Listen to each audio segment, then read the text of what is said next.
mi ò accept apology yẹn on behalf of Lizzy Anjorin èmi gẹ́gẹ́ bí ẹnìkan mi ò gba apology yẹn OMOSHEU má ní pé mo hate ẹ mi ò hate ẹ o ó máa padà ṣe apology mi ó bẹ woman yẹn dáadáa pé kó má bínú nǹkan tẹ́mi ń sọ fún ẹ jẹ́ kó yé ọmọ sórí gbogbo àwọn fáǹsì ẹ tán ṣépè yẹn èmi ò rí tí wọ́n rò torí dàbí mo ṣe dà ní wọ́n ará abítán ló ń ṣépè àwọn ló sọ de lépè nígbà tí mo drop fídíò mi kò yẹ mo rí pé nǹkan tó ṣe ò tọ̀nà mo fi drop fídíò fún ẹ torí inú ilé kan lájọ wa wọn ní máa bú bàbá Sheikh Buhari ọmọ wọn sáyẹn kí olùwà kákáwọ́ gbéra never torí àwọn gan gbà à ń jẹ arọ́lá náà bàríkà yìí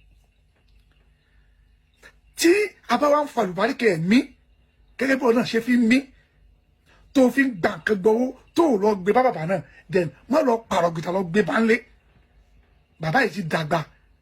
kọjá kó wá máa rí pé ibì kan sìn gbogbo nǹkan tó ń ṣe bẹ́ẹ̀ kó máa bó òun lọ ìyẹn lèmi tí a sọ fún ẹ mo rí pé gbàgbé bẹ̀rẹ̀ sí ṣépè lóríṣiríṣi èpè tí wọ́n ṣe yẹn kò jọ èmi lójú ó kì í sìn ẹni ara bí ń ṣépè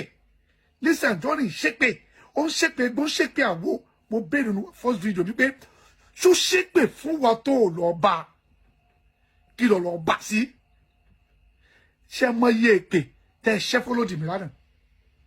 wo fídíò kan mo fídíò mi lọ́dọ̀ Popsi lẹ́yìn tó wà UK yẹn ẹ wo iye èpè tẹ ṣẹ ń bẹ ó lé ní 1000 bẹ́ẹ̀ ṣe ṣépè fọlọdì mi bẹ́ẹ̀ ṣépè fáwọn ọmọ mi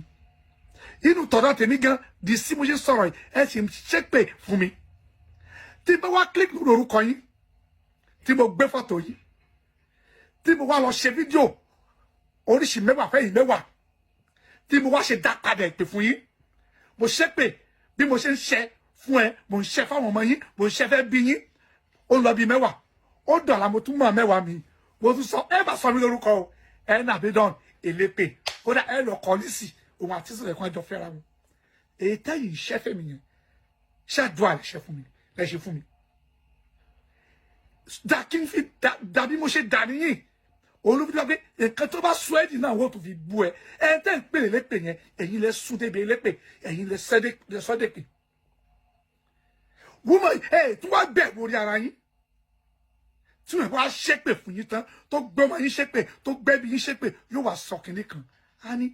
àyàfi àdàbí tó bá jẹ́ pé mi ni mo kọ́kọ́ wá bá ẹ tí rí ni èpè dẹ̀ jẹ́ tó bá wù èpè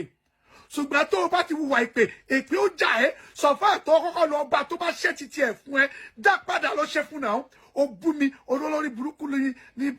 lọ́lọ́dì mi àwọn ọmọ olódì mi kò ní jẹ́rìí gbọ́ nǹkan tó ṣẹ́ fún mi o inú kọ́mẹ̀ntì ẹ̀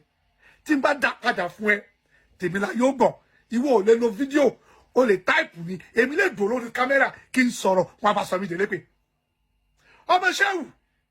on behalf of gbogbo èèyàn àwọn tó jó lóòótọ́ àgbà fídíò yẹn lọ́wọ́ ẹ̀ apology yẹn ó tó apology ẹ̀ ṣe fún wọn yẹn o we give you next Friday ó tó apology woman yẹn ṣe you must redo that apology torí wọ́n lọ́ọ́ bá kò yẹn sìn I myself I owe you an apology but you first ṣe normal èmi ò kì í ṣe báyìí gbogbo ètò òkè sọ pátá ẹ lè change mind mi wo OMOSHEU tẹ́ bá pé mílíọ̀nù tẹ́ bá tẹ̀lé ẹ lórí ọ̀rọ̀ eléyìí àbòsí ni wọ́n ń ṣe tọ́ pé méjì ló dúró síbi òótọ́ ibi bẹ́ẹ̀ máa wà èmi ò kì í ṣe báyìí kò yí ẹ tó o bá ṣe nǹkan tó tọ́ wàláhì ó lè ṣọ̀la ó lè ṣọ̀túnla ó lè jọ́ bẹ́ẹ̀ ni ọjọ́ tí nǹkan gidi bá tọ́ bá ṣe nǹkan tó tọ́ tí wọ́n bá jáde fún ẹ èmi lásán máa dífẹ́ǹdì ẹ ogé ẹ̀pọ́ǹtì mi búlọ́ọ̀gì àti kọ́ra wọn jọ wọ́n lé ní 20 lémi lórí nítorí Bíntù Rájí lórí ọ̀rọ̀ wọn àti òun àtàlájà Kàwọ́là wọ́n bú lèmi débi wẹ́ wọ́n dúró tọ́mọ yẹn mo dúró tì í mo mẹ́sọ̀ pé mo gbàálẹ̀ kó lọ́wọ́ wọn torí mo mọ̀ pé nǹkan tọmọ yẹn ṣe ọmọ yẹn ò jẹ̀bi mo dẹ̀ stand by her nígbà yẹn àwọn tó bá ti mọ̀ mí wọ́n mọ̀ pé mi ò kì í ṣe báyìí. I always say tí bá ṣe nǹkan tó bá wrong.